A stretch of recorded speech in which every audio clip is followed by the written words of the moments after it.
ভাইটি বন্ধুসকল সকলোকে অসমীয়া ডিজিটেল ইউটিউব চেনেললৈ স্বাগতম জনাইছো আমি যেহেতু ক্লাস 9 ম্যাথমেটিক্সৰ অনুশীলনী 4.3 টো আলোচনা কৰি আছিলো হয়নে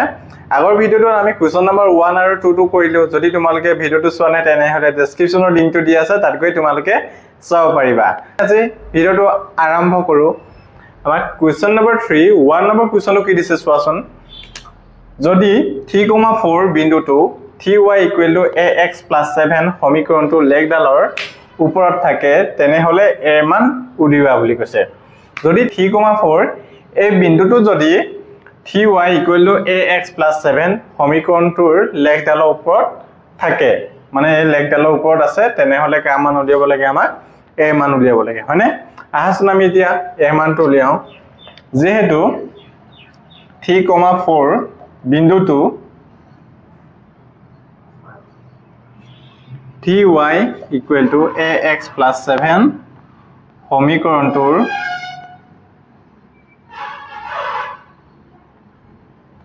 লেখডালৰ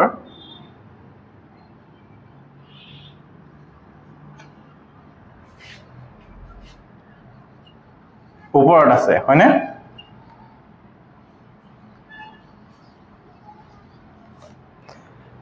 এতিয়া আমাক কাৰ মান উলিয়াব লাগে a মান উলিয়াব লাগে হয়নে এতিয়া আমাক a মান উলিয়াব লাগে এতিয়া চোৱাচোন বিন্দুটো কিমান আছিল 3,4 হয়নে x টো কিমান আছিল x টো কিমান দিয়া আছে এটো আমি দিয়া আছে লিখিম দিয়া আছে x টো কিমান আছে 3 আৰু y টো কিমান আছে 4 হয়নে এতিয়া আমি এই সমীকৰণটোত বহাই মিলি এতিয়া আমি কাৰ মান উলিয়াম a মান উলিয়াম হয়নে আহাচোন আমি এতিয়া কৰো = ax + 7 হয়নে এতিয়া চোৱা 3y y মানটো কিমান আছে 4 = a * x টো কিমান আছে 3 + 7 হয়নে 4 3 * 12 আৰু 3a + 7 হয়নে এতিয়া চোৱা যেটো +7 আছে আমি যদি লেফট সাইডে আনো তেতিয়া কি হৈ যাব 12 - 7 = কিমান হ'ব 3a হয়নে এটা 12 ৰ পৰা যদি আমি 7 মাইনাস কৰো তেতিয়া কিমান হ'ব 5 হয়নে এটা যেহেতু আমিটো 3a আসলে হয়নে ইকুয়াল টু যদি আমি 5a হয় 3 টো যেহেতু a লগত কি হৈ আছে পূৰণ হৈ আছে আমি a টো ৰাইট সাইডে গলে মানে কি হ'ব 5/3 হৰণ এটাকে a মানটো কিমান হ'ব 5/3 বুজি পালানে এতিয়া আমি 2 নম্বৰ কোৱেশ্চনটো কৰোৱা হাসন আমি 1 নম্বৰ কোৱেশ্চনটোৰ দৰে একে ধৰণেই হয় এতিয়া চোৱাচোন কি দিয়া আছে যদি p,4 বিন্দুটো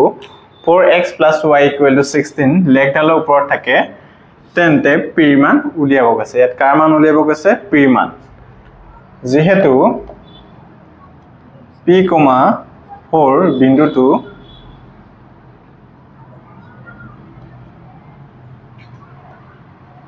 4x + y = 16 লেখডালৰ ওপৰত আছে হয়নে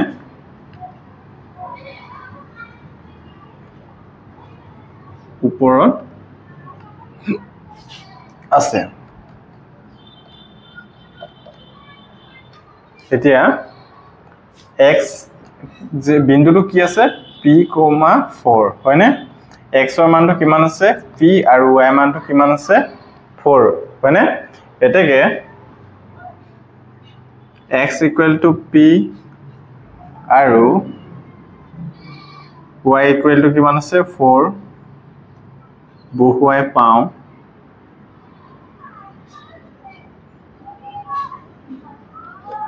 এতিয়া এই মানটো যদি বহাই দিও হয়নে কিমান আছে সমীকৰণটো 4x + y = 16 হয়নে তেতিয়া 4 * x ৰ মানটো কিমান আছিল p + y মানটো কিমান আছে 4 = কিমান হয় 16 হয়নে 4p আৰু প্লাস p টো যদি ৰাইট সাইডে লৈ যাও তেতিয়া কি হ'ব 16 - 4 এটা চোৱা 4p = 16 ৰ পৰা যদি আমি 4 মাইনাস কৰো কিমান হ'ব 12 হয়নে আৰু এটা চোৱা যেহেতু 4 লগত p টো কি হৈছে পূৰণ হৈ আছে লেফট সাইডে পূৰণ হতে গলে ৰাইট সাইডে গলে মানে কি হৈ যাব হৰণ এটা চোৱা p = 12/4 4 এ 12 কাটিব পাৰো নে নিশ্চয় পাৰো কেবাৰ যাব 4 12 কাটিলে মানে 3 বাৰ এটাকে আমি p মানটো কিমান পালো 3 একেবাৰে সহজ হয় না এতিয়া আমি 3 নম্বৰ কোৱেশ্চনটো কৰো আহাচোন 3 নম্বৰ কোৱেশ্চনটো চোৱাচোন এতিয়া যদি 2y ax - 4 সমীকৰণৰ লেখডাল 1,4 বিন্দুটোৰ মাজেৰে যায় তেন্তে এৰ মান নিৰ্ণয় কৰিব দিছে ইয়াত কাৰ মান আছে আমি এটো এটা সলভ কৰো যেহেতু 2y ax - 4 সমীকৰণৰ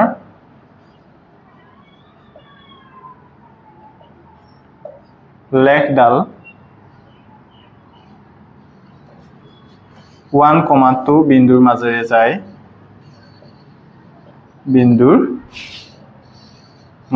যায়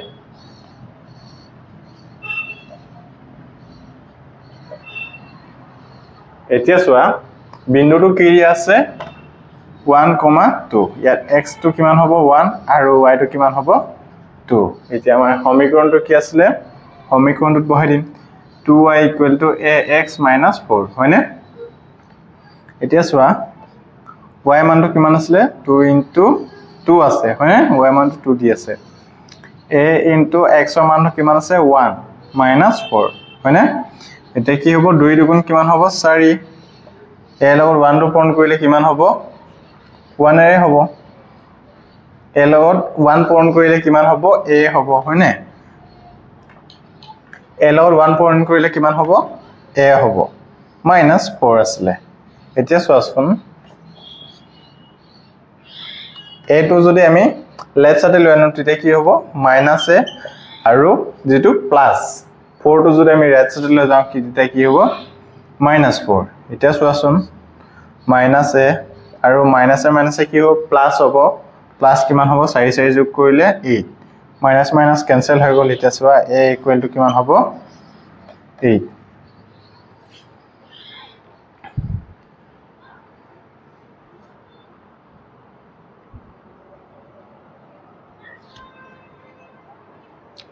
a = কিমান হৈ যাব 8 এটাকে আমি এই মানটো উলিয়াই দেখালো হয়নে এতিয়া আমি নেক্সট কোৱেশ্চনটো কৰো আহাচোন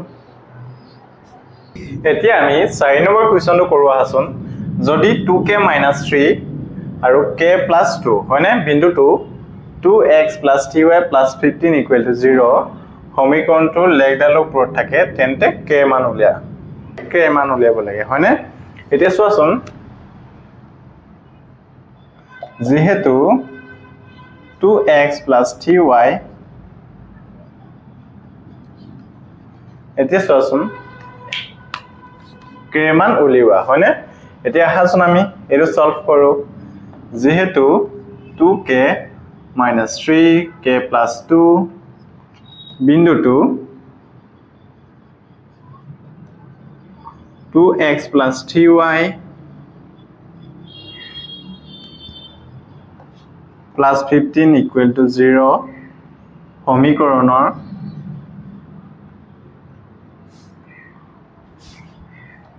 লেখডালৰ ওপৰত থাকে এটা বিন্দু কিটা কি আছে 2k - 3 হয়নে আৰু k + 2 হয়নে এটো x হৈ গল আৰু এটো কাৰ মান হয় y মান এতিয়া চোৱাচোন 2x + 3y + 15 = কি আছে 0 হয়নে এতিয়া চোৱাচোন x ৰ মানটো কি দিয়া আছে 2k - 3 হয়নে প্লাস 3 * k + 2 + 15 = কিমান দিয়া আছে 0 এতিয়া চোৱা এই কিটা পূৰণ কৰিম হয়নে এতিয়া 2 দুগুণ কিমান হ'ব 4 4k - 3 দুগুণ 6 plus 3k plus 3 দুগুণ কিমান হ'ব 6 plus 15 equal to কিমান হ'ব 0 এতিয়া চোৱাচোন ইয়াত যেহেতু -6 আছে আৰু এটা কি আছে +6 আছে এটো আমি কাটি দিব পাৰো হয়নে এতিয়া চোৱাচোন এটো 4k আৰু 3k আছে এটো যোগ কৰিলে কিমান হ'ব 7k plus 15 equal to কিমান হ'ব 0 এতিয়া 7k আৰু প্লাস 15 যদি আমি লেফট সাইডে লৈ যাও কি হ'ব -15 এতিয়া মই নেক্সট টু ইফালে কৰি দেখুৱাইছো এতিয়া চোৱাচোন এটো পূৰণ হৈ আছে এলত হয়নে ৰাইট সাইডে গলে মানে কি হৈ যাব হৰণ k -15/7 এটো আমাৰ আনসাৰটো হৈ যাব আৰু সকলোৱে বুজি পালা এতিয়া আমি 5 নম্বৰ কোৱেশ্চনটো কৰো আহাছো এতিয়া 5 নম্বৰ কোৱেশ্চনটো কি দিছে চোৱাচোন 1, -2 বিন্দুটো 3x - 2y 7 সমীকৰণৰ লেখডালৰ ওপৰত আছেনে পৰীক্ষা কৰা গৈছে 1, -2 বিন্দুটো 3x - 2y 7 সমীকৰণৰ লেখডালৰ ওপৰত আছেনে না তাক কি কৰিব দিছে পৰীক্ষা কৰিব দিছে এতিয়া আহাচোন আমি এটো কৰি চাও বিন্দুটো কি দি আছে 1, -2 এতিয়া যেহেতু ৰাইট হ্যান্ড সাইডত কি আছে 7 আৰু আমি লেফট হ্যান্ড সাইডত আমি কৰি চাও যেতিয়া left hand side equal to right hand side আহিব তেতিয়া গম পাম যে এই লেখডালৰ ওপৰত আছে হয়নে গতিকে আমি কৰি চাও আহাচোন লেফট হ্যান্ড সাইড কিমান আছে এটো x মান আৰু এটো y মান হয়নে 3x - 2y হয়নে 3x মানটো কিমান আছে 1 - 2 into y মানটো কিমান আছে -2 হয়নে 3 into minus কি হ'ব প্লাস 2 দুগুণ কিমান হ'ব 4 কিমান হ'ব 7 হয়নে আৰু ৰাইট হ্যান্ড সাইডত কিমান আছিল 7 আছিল গতিকে কি হৈছে left hand side equal to right hand side আহিছে হয়নে এটো ৰাইট হ্যান্ড সাইড আহিছে হয়নে এটাকে তোমালোকে লিখিবা যে এটাকে 1, -2 বিন্দুটো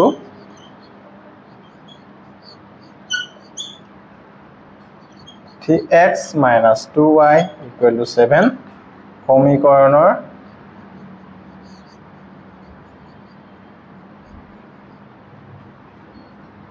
লেখডালৰ ওপৰত আছে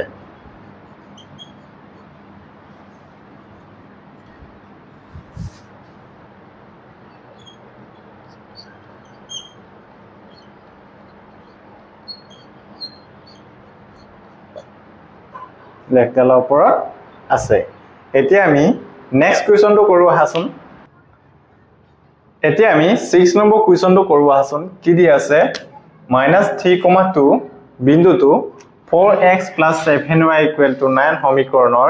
লেখডালৰ ওপৰত অৱস্থিত হয়নে ঠাৱৰ কৰিব দিছে 5 নম্বৰ কোৱেশ্চনটোৰ দৰে একে ধৰণৰে হয় এটো এই লেখডালৰ ওপৰত আছে নে নাই তাক কি কৰিব দিছে প্ৰমাণ কৰিব দিছে এতিয়া চাওচোন এতিয়া সমীকৰণটো কি দি আছে চোৱাচোন সমীকৰণটো কি দি আছে 4x + 7y = 9 হয়নে ৰাইট সাইডত কিমান আছে 9 আছে যদি আমি লেফট হ্যান্ড সাইডত যদি আমি লেফট হ্যান্ড সাইডটো যদি 9 পাও তেতিয়া কি হ'ব এই লেখডালৰ ওপৰত অৱস্থিত হ'ব হয়নে গতিকে এতিয়া চোৱাচোন বিন্দুটো কি দি আছে -3,2 x মানটো কিমান আছে -3 আৰু y মানটো আছে কিমান 2 হয়নে এতিয়া আমি বহাই দিও লেফট হ্যান্ড সাইডটো কৰো হয়নে 4x + 7y this one 4 into -3 plus 7 into 2 4 গুণ 12 plus 7 দুগুণ কিমান হ'ব 14 এতিয়া প্লাস মাইনাসে কি হ'ব মাইনাস হ'ব 14 পৰা যদি আমি 12 জায়গা কিমান হ'ব 2 left hand side equal to right hand side আহিছে জানো নাই হয় এটাকে left hand side not equal to কি হয় ৰাইট হ্যান্ড সাইড এটাকে -3,2 বিন্দুটো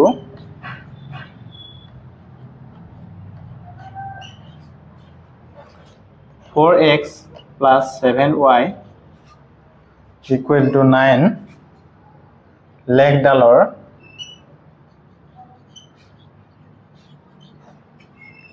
ওপৰত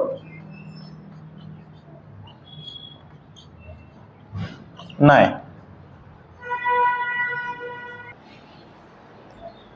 এটাকে -3,2 বিন্দুটো 4x plus 7y equal to 9 লেখডালৰ ওপৰত নাই আশা কৰো সকলোৱে এই কোৱেশ্চনটো বুজি পালা এতিয়া 7 নম্বৰ কোৱেশ্চনটো চোৱাচোন কি দিছে কি শৰ্তত ax plus by plus c equal to 0 are here সমীকৰণৰ লেখ মূলবিন্দুৰ মাজেৰে যাব বুলি কৈছে এতিয়া ax + by + c এই সমীকৰণটো কেতিয়া মূলবিন্দুৰ মাজেৰে যাব বুলি কৈছে এতিয়া চোৱাচোন মূলবিন্দুটোৰ ৰাস্তানাংক কি আছিল 0, 0 হয়নে x আৰু y এই দুইটা কি হ'ব 0 হ'ব হয়নে তেতিয়া কাৰ মাজেৰে যাব মূলবিন্দুৰ মাজেৰে এতিয়া চোৱাচোন আমাৰ ইয়া সমীকৰণটো কি আছে ax + by + c = কি আছে 0 হয়নে এতিয়া এই সমীকৰণটো চোৱাচোন যেহেতু আমাৰ x আৰু y টো কি হ'ব লাগিব 0 হ'ব লাগিব তেতিয়াহে আমাৰ কি হ'ব এটো মূলবিন্দুৰ মাজেৰে যাব হয়নে কিন্তু ইয়াত চোৱাচোন c আছে c টো দিয়া আছে হয়নে কেতিয়া এই সমীকৰণটো মূলবিন্দুৰ মাজেৰে যাব যেতিয়া c টো 0 হ'ব হয়নে c টো 0 হলেহে ax + by + c এই সমীকৰণটো কাৰ মাজেৰে যাব মূলবিন্দুৰ মাজেৰে যাব হয়নে এটাকে তোমালোকে লিখিবা যায় এটাকে c = 0 হলে সমীকৰণৰ লেখডাল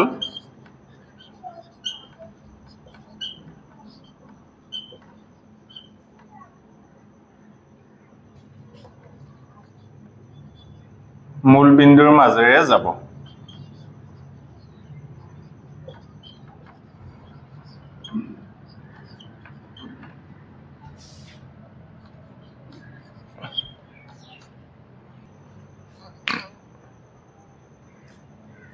বুজি পালানে একেবাৰে সহজ হয়নে এতিয়া আমি নেক্সট কোৱেশ্চনটো কৰো আহাচোন এতিয়া 4 নম্বৰ কোৱেশ্চনটো চোৱাচোন এখন মহানগৰত ট্যাক্সি ভাড়া এনে ধৰণৰ প্ৰথম কিলোমিটাৰ টুৰ বাবে ভাড়া 8 টকা বুলি কৈছে এখন মহানগৰত ট্যাক্সি ভাড়া এনে ধৰণৰ প্ৰথম যেটো কিলোমিটাৰ গল তাত কে টকা বুলি কৈছে 8 টকা আৰু তাৰ পিছৰ দূৰত্ব ভাড়া হল প্ৰতি কিলোমিটাৰত 5 টকা প্ৰথম কিলোমিটাৰত কি হল 8 টকা হয় তাৰ পিছত যিমান বিলাক গল তাৰ প্ৰতিটো ভাড়া কিমান হয় 5 টকা হয় অতিক্ৰম কৰা দূৰত্ব 1 কিলোমিটাৰ আৰু মুঠ ভাড়া y টকা বুলি ধৰি এই তথ্যৰ ভিত্তিত এটা ৰৈখিক সমীকৰণ লিখা আৰু ইয়াৰ লেখ অংকন কৰিব দিছে হয়নে এতিয়া চোৱাচোন এটো এটা ৰাস্তা হয়নে ইয়াত প্ৰথম কিলোমিটাৰ ট্যাক্সিখন এখন ট্যাক্সি গৈ আছে হয়নে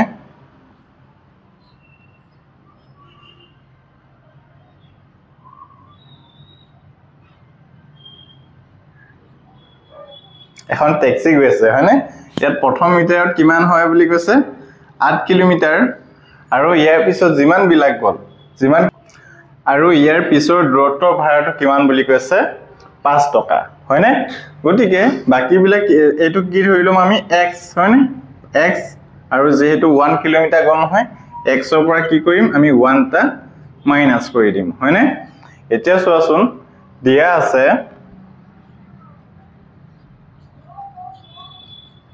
কি দিয়া আছে চোৱাচোন এতিয়া দিয়া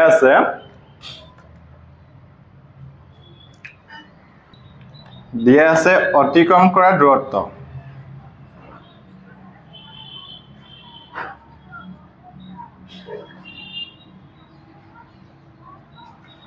এক কিলোমিটাৰ আৰু মুঠ ভাড়া কিমান দিয়া আছে আৰু মুঠ ভাড়া দূৰত্ব কিমান দিয়া আছে y কিলোমিটাৰ হয়নে এতিয়া প্ৰশ্ন মতে কি হ'ব প্ৰথম কিমান আছিল 8 কিলোমিটাৰ গল হয়নে তাৰ পিছত কিমান গৈছিল 5 টকা মুঠ ভাড়া তাৰ পিছৰ দূৰত্ব ভাড়া হল কিমান 5 * x - 1 হবনে ইকুৱেল টু কিমান হ'ব y এটা মুঠ ভাড়াটো কিমান আছিল y এতিয়া চোৱাচোন 8 + 5 টু লগত যদি x টো পূৰণ কৰো কিমান হ'ব 5x - 5 ইকুৱেল টু কিমান হ'ব y হয়নে এতিয়া চোৱা 8 ৰ পৰা -5 কৰিলে কিমান হ'ব 2 এতিয়া চোৱাচোন 5x আছে হয়নে 5x আৰু প্লাস y টো যদি আমি লেফট সাইডে লৈ আনো তেতিয়া কি হৈ যাব -y প্লাস আৰু 8 ৰ পৰা যদি -5 কৰো তেতিয়া কিমান হ'ব 3 হয়নে ইকুৱেল টু কিমান হৈ যাব 0 এটাকে আমি কি পালো সমীকৰণটো পালো আৰু এতিয়া কি কৰিব দিছে সমীকৰণটো লিখা আৰু ইয়াৰ লেখ অঙ্কন কৰা বুলি কৈছে আমি যেহেতু সমীকৰণটো পালোৱে হয়নে এতিয়া আমি ইয়াৰ পৰা কি কৰিব লাগিব আমি x আৰু y মান উলিয়াই মিলি কি কৰিব লাগিব আমি পুনৰ লেখ অঙ্কন কৰিব লাগিব হয়নে এতিয়া চোৱাচোন কিমান আছে 5x - y = 3 আছে হয়নে এতিয়া আমি আটাইতকৈ সৰু সংখ্যা এটা লওঁ হয়নে x = যদি 0 হয় তেতিয়া কি হ'ব x = 0 হলে চোৱাচোন 5 * 0 - y = কিমান হ'ব 3 হয়নে এটা চোৱাচোন 5 ৰ লগত যদি আমি 0 পূৰণ কৰো তেতিয়া কি হৈ যাব 0 হৈ যাব কিমান তেতিয়া -y = 3 এতিয়া ইয়াত যেহেতু মাইনাস আছে হয়নে গতিকে আমি দুইটা সাইডে মাইনাস যদি পূৰণ কৰি দিও মাইনাসে কি হৈ যাব ইয়াত প্লাস হৈ যাব আৰু এইটো সাইডে কিমান এটা আহি যাব মাইনাস এটা আহি যাব এতিয়া আমি প্ৰথম বিন্দুটো কিমান পালো 0,3 x যদি আমি 0 লও তেতিয়া -3 y টো কিমান পাম -3 তে নেক্সট টু চোৱাচোন x = যদি 1 হলে এতিয়া চোৱাচোন 5x - y = কিমান হ'ব 3 এতিয়া আমি 5 ৰ লগত যদি আমি 1 পূৰণ কৰো তেতিয়া কিমান হ'ব -1 এতিয়া 5 ৰ লগত আমি কি পূৰণ কৰিম 1 - y = কিমান হ'ব 3 এতিয়া 5 এগুণ কিমান হ'ব 5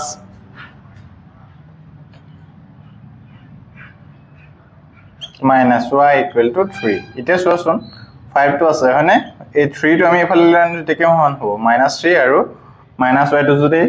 ৰাইট সাইডে লৈ যাও +y এতিয়া 5 ৰ পৰা 3 যদি মাইনাস কৰো তেতিয়া কিমান হ'ব 2 y = কিমান পালো 2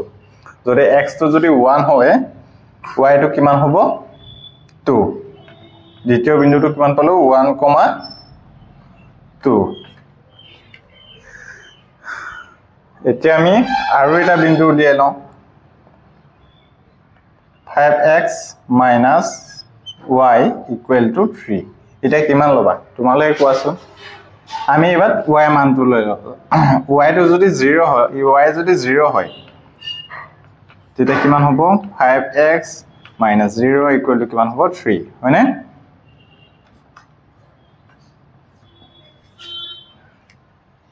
এতিয়া আমি x = -1 হলে কৰি চাও আহাচোন কিমান হয় 5 * -1 - y = কিমান হ'ব 3 এটো কিমান হৈ যাব -5 - y = 3 -y আসলে হয়নে এটো -5 টো যদি ৰাইট সাইডে যাকে তেতিয়া কি হ'ব 3 + 5 এটা সোৱা 3 আৰু 5 যোগ কৰিলে কিমান হ'ব 8 আৰু যেহেতু -y আছে হয়নে এটো আমি -টো আঁতৰাব লাগিব যেহেতু কাৰ মান উলিয়াব লাগে y মান গটিকে আমি দুইটা সাইডে কিহে পূৰণ কৰি দিম মাইনাসে যদি পূৰণ কৰি দিও মাইনাসে কি হৈ যাব প্লাস আৰু কিমান হৈ যাব -8 যদি আমি -1 লওঁ তেন্তে y টো কিমান হ'ব -8 এতিয়া আমি এই বিন্দু কিটা কিহত বহাই দিম লেখত বহাব লাগিব হয়নে যেহেতু আমাৰ সমীকৰণটো লিখি মিলি লেখ অঙ্কন কৰি মিলি তাত বিন্দু কিটা আমি বহাব লাগিব হয়নে তোমালোকে ইমানলৈকে এই ম্যাথটো কৰি লোৱা যেহেতু ইয়াত জায়গা নহয়গে গটিকে এখিনি মুহাইব লাগিব গটিকে আমি নেক্সট তোমালোকে এটো কৰাৰ পিছত আমি বিন্দু কিটা লেখত বহাই দেখুৱাম বুজি পাইছানে এতিয়া তোমালোকে এই ম্যাথটো কৰি লোৱাচোন ইমান এতিয়া আমি এই বিন্দু কিটা লেখত বহাও আহাচোন এতিয়া আমি এই বিন্দু কিটা এই লেখত বহাই চাও আহাচোন আমাৰ প্ৰথম বিন্দুটো আছে কিমান 0,-3 আছে হয়নে 0x টো কিমান আছে 0 আৰু y টো কিমান আছে -3 এটো হ'ব হয়নে এটো হৈ যাব 0,-3 নেক্সট বিন্দুটো কিমান আছে 1,2 1,2 হলে মানে কোনটো বিন্দুত হ'ব x টো কিমান আছে 1 আৰু y টো কিমান আছে 2 ইয়াত হৈ যাব প্ৰথম চুকত হয়নে 1,2 আৰু নেক্সট বিন্দুটো কিমান আছে -1,8 হয় না -1 আৰু 8 হৈ যাব -1,-8 এতিয়া আমি বিন্দুকেইটা লগ লগাই দিম হয় না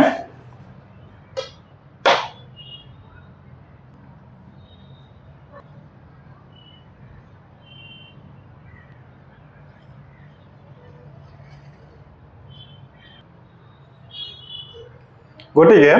আমি বিন্দুকেইটা এই লেখত আমি বহাই দেখালো হয় না সমীকৰণটো কি আছিল এই লেখডালৰ সমীকৰণটো আছিল x - y = 3 আছিল হয় না আশা কৰো সকলোৱে 4 নম্বৰ কোৱেশ্চনটো বুজি পালা আজি ভিডিওটো আমি ইমানতে সামৰণি মাৰিছো আৰু আজি আমি যিমান বিলাক কোৱেশ্চন আলোচনা কৰিলো গুটে তাত যদি তোমালোকৰ